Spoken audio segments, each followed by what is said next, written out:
pagi anak-anak. Bagaimana kabarnya di rumah? Miss Sinta berharap anak-anak bersama dengan keluarga dalam keadaan sehat selalu ya. Nah, anak-anak, hari ini kita akan belajar bahasa Indonesia. Namun sebelum kita belajar, terlebih dahulu kita meminta pertolongan kepada Tuhan.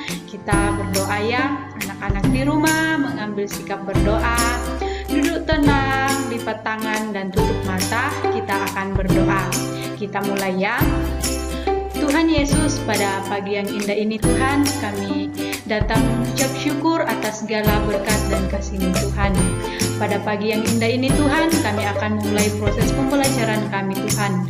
Sertai Tuhan hingga proses pembelajaran kami ini dapat berjalan dengan baik Tuhan. Inilah doa ucapan syukur kami. Haleluya. Amin. Oke anak-anak, kita akan belajar bahasa Indonesia kelas 6, tema 1, subtema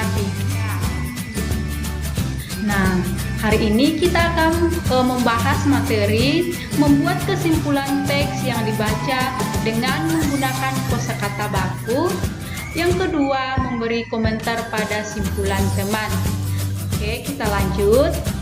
Nah, simpulan paragraf. Nah, apa itu simpulan paragraf? Kesimpulan paragraf adalah kesimpulan yang diambil dari sebuah paragraf atau merupakan inti dari paragraf itu.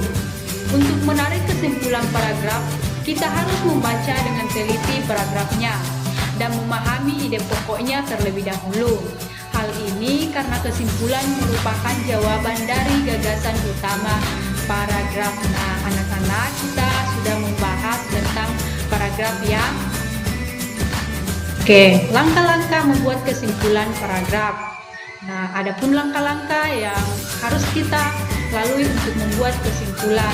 Yang pertama, membaca dan mendengarkan dengan saksama isi informasi yang disampaikan. Yang kedua, menyeleksi dan menentukan pokok pikiran.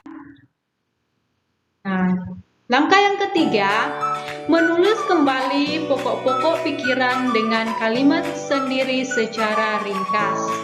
Yang keempat, menyampaikan kembali isi teks yang telah ditulis. Oke, kita lanjut. Kriteria dalam menuliskan kesimpulan. Yang pertama, kesimpulan hasil analisis terhadap paragraf yang dibaca. Yang kedua, kesimpulan penggambaran isi dan paragraf. Yang ketiga, kesimpulan berisi hal-hal dari paragraf. Oke, kita lanjut. Kesimpulan yang baik berisikan pesan yang ingin disampaikan kepada pembaca. Yang kedua, intisari dari tulisan.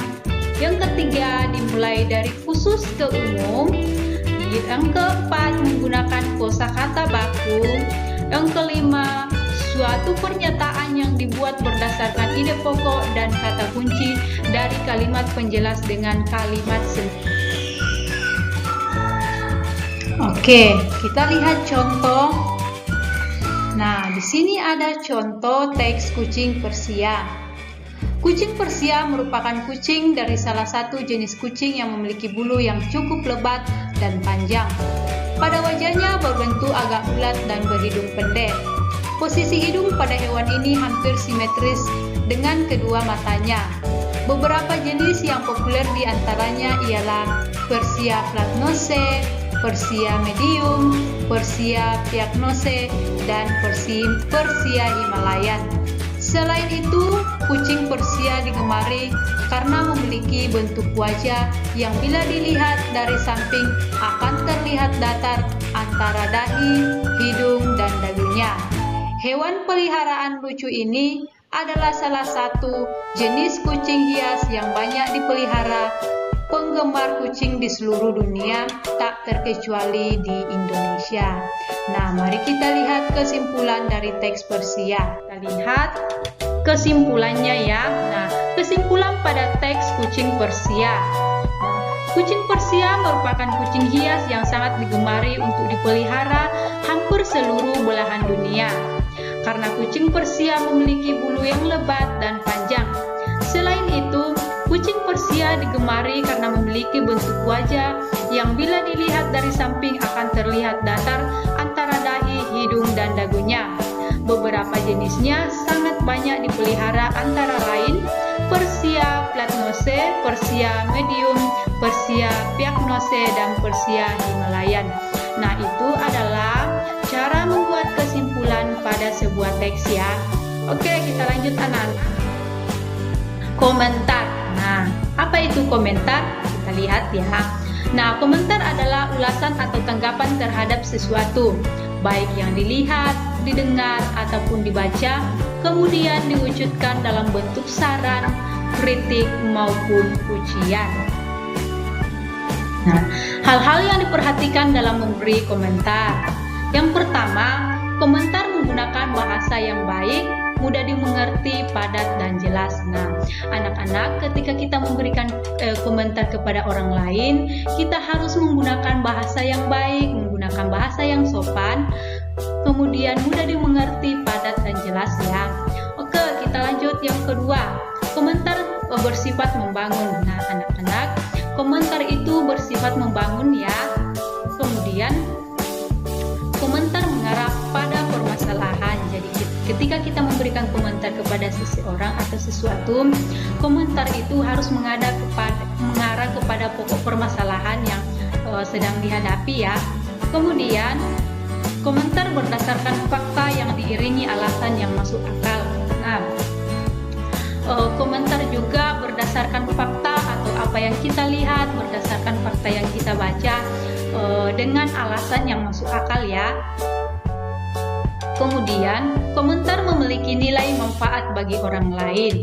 Nah, komentar ini memiliki nilai manfaat bagi orang lain.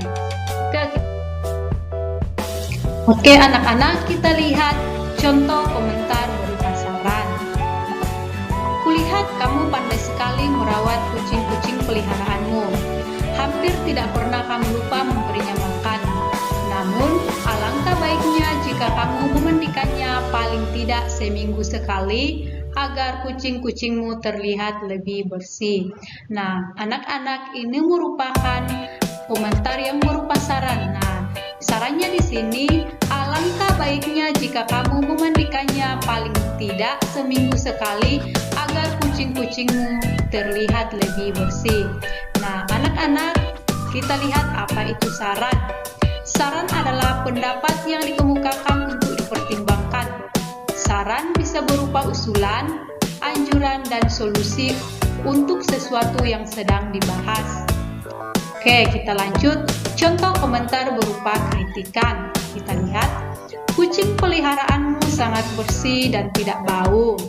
Akan tetapi kamu tidak rutin memberinya makan sehingga kucingmu terlihat sangat kurus. Nah, anak-anak, kritikannya di sini, akan tetapi kamu tidak rutin memberinya makan sehingga kucingmu terlihat sangat kurus. Nah, apa itu kritikan? Kita lihat. Kritikan adalah proses analisa dan evaluasi terhadap sesuatu dengan tujuan meningkatkan pemahaman atau memperbaiki sesuatu. Nah, itu merupakan kritikan. Oke, kita lanjut. Komentar berupa pujian. Kamu sangat pandai merawat kucing peliharaanmu. Semua kucing peliharaanmu terlihat bahagia menemani hari-harimu. Nah, anak-anak, ini komentar yang berupa pujian ya. Nah, ayo kita lihat apa itu pujian. Pujian adalah sesuatu ucapan yang membuat orang yang mendengarnya merasa tersanjung, sehingga dapat juga memberikan motivasi kepada orang yang dipuji. Nah, pujian itu bisa memberikan motivasi kepada orang yang dipuji. Nah, tugas anak-anak, buatlah kesimpulan dari teks Daun Panda yang Wangi pada halaman 152. Nah, teks ini terdapat pada buku tema 1 subtema 3 ya. Nah, anak-anak, sampai di sini materi kita pada hari ini ya. Anak-anak, tetap jaga kesehatan di rumah, berdoa semoga pandemi ini cepat berlalu sehingga kita boleh melaksanakan pembelajaran secara tatap muka ya. Terima kasih, Tuhan Yesus memberkati. Shalom.